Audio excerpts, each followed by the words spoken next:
আসসালামু আলাইকুম। আজকে আমরা কথা বলব স্টাডি ইন থাইল্যান্ড নিয়ে। আমরা মূলত থাইল্যান্ডের কয়েকটা ইউনিভার্সিটি নিয়ে কাজ করতেছি। তার ভিতরে একটা ইউনিভার্সিটি কিরিক ইউনিভার্সিটি। এটা খুবই পুরাতন একটা ইউনিভার্সিটি এবং খুব ভালো একটা ইউনিভার্সিটি। কিরিক ইউনিভার্সিটি ব্যাংককে অবস্থিত। তো এখানে কি সুবিধা আছে? কিরিক ইউনিভার্সিটি আপনি যদি থাইল্যান্ডে পড়াশোনা করতে যান, তাহলে কি কোনো জব করতে পারবেন? একদম সিম্পল উত্তর। যারা ব্যাচেলর যায় বা মাস্টার্স যায়, কোনো ধরনের জবের অনুমতি নেই। তাহলে আমি কেন আপনার থাইল্যান্ডে যাব? অনেকগুলো সুবিধা আছে। ১ নাম্বার, যারা মাস্টার্সে যায় তারা যদি নিজে কোনো জব ম্যানেজ করতে পারে, ইউনিভার্সিটি আপনাকে জবের জন্য একটা অনুমোদন একটা পত্র দিয়ে দিবে। তার মানে আপনি বৈধ। এরপর আসে যারা ব্যাচেলর করে, ব্যাচেলরের জন্য ইউনিভার্সিটি আপনাকে পেপারটা দিবে না। কিন্তু আপনি যদি জব করতে পারেন এবং ইউনিভার্সিটি ম্যানেজ করতে পারেন, সহজ। আমারই এই এক পরিচিত যে সে পড়াশোনা করতেছে, পাশাপাশি সে ইউনিভার্সিটির ভিতরে অর্থাৎ ইউনিভার্সিটির অফিসিয়াল রিপ্রেজেন্টেটিভ হিসেবে সে এখন কর্মরত অবস্থায় আছে। তার মানে তার কোনো ধরনের টিউশন ফি বাংলাদেশ থেকে এ নেওয়া লাগতেছে না। বরং উল্টো সে বাংলাদেশে কিছু সাপোর্ট দিতে পারতেছে। যাই হোক, আর কি সুবিধা আছে? মূলত যেহেতু বাংলাদেশের এই আ যেহেতু আপনার এই ই ইয়াতে ব্যাংককে, থাইল্যান্ডের ব্যাংককের ভিতরে হিউজ পরিমাণ এম্বাসি আছে বিভিন্ন দেশের। যেমন আপনার সেনজেনে যত কান্ট্রি বলুন, প্রত্যেকটা কান্ট্রিরই এম্বাসি আপনার ব্যাংককে আছে।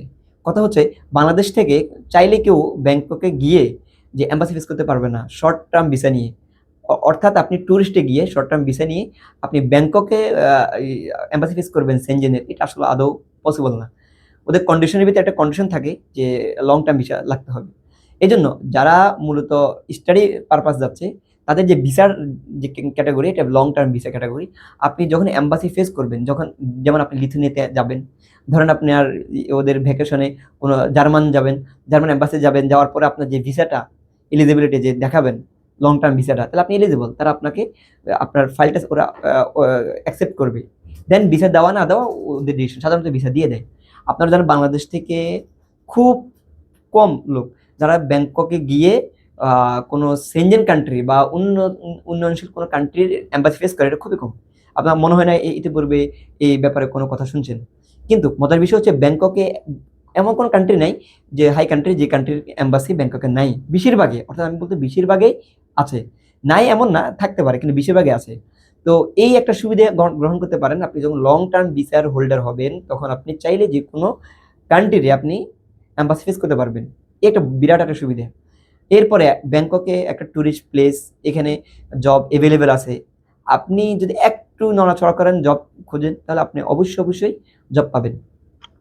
এবং যদি নাকি অফিসিয়ালি ওদের অনুমতি নেই, কিন্তু আপনি যদি ট্রাই করেন তাহলে আপনি পাবেন। আর মালয়েশিয়ার মতো তো ওই ধরনের স্টুডেন্টের হেজিটেশন বা একটা যে জ্যাম, ক্রাউড এখনো থাইল্যান্ডে হয় নাই। আমি মনে করি যারা মালয়েশিয়া যাচ্ছেন, তাদের বিকল্প চিন্তা হিসেবে যে থাইল্যান্ডকে রাখতে পারেন। তাইওয়ান বা অন্যান্য কান্ট্রি গুলো বাদ দিয়ে আপনারা থাইল্যান্ডকে খুব রাখতে পারেন। কারণ তাইওয়ান থেকে শুরু করে আর অন্যান্য কান্ট্রির অনেকগুলো একটা খারাপগুলো দিক আছে। এগুলো চায়নার ওই আশপাশে পড়ল বা এদের আ এ ওই ধরনের উন্নত মানে রাজধানী বা উন্নত তাদের যোগাযোগ ব্যবস্থা বা টুরিজম প্লেস না। যতটুকু ব্যাংকক ব্যাপারে আপনি জানেন, ওয়ার্ল্ডে ব্যাংককে এই রাজধানীকে যেভাবে ধরা হয়, এই সিটিকে যেভাবে গুরুত্ব দেওয়া হয়, অন্য কোনো দেশের মনে হয় না সিটিকে এতটা গুরুত্ব দেওয়া হয়।